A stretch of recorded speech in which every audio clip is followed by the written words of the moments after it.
When you think about the IDB and printing stuff, I think what I want to emphasize is that there are a lot of resins out there that you can use. And whatever that you like, and I showed you three, and you pick the one that you want.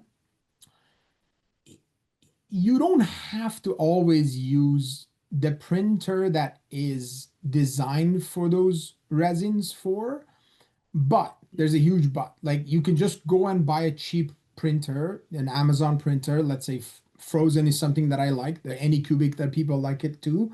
You can always use those that are the entry point, especially if you don't have a printer, is going to be really good. You allocate it for IDB. These are small parts, so it takes a little tiny space, and you go from there.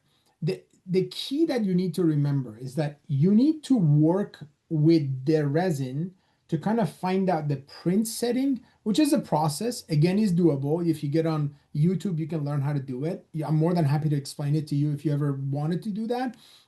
And then you have to buy a really good curing system to cure those resins, right? So I've seen people try to attempt this, and I'm not against it as long as you do it correctly. If you're not doing it correctly, if you're not curing these resin properly, they are very dangerous. Like you should not put it in the patient's mouth if you're not processing them correctly. So can you use cheaper printer with the right resin to create these IDB tray? The short answer is yes.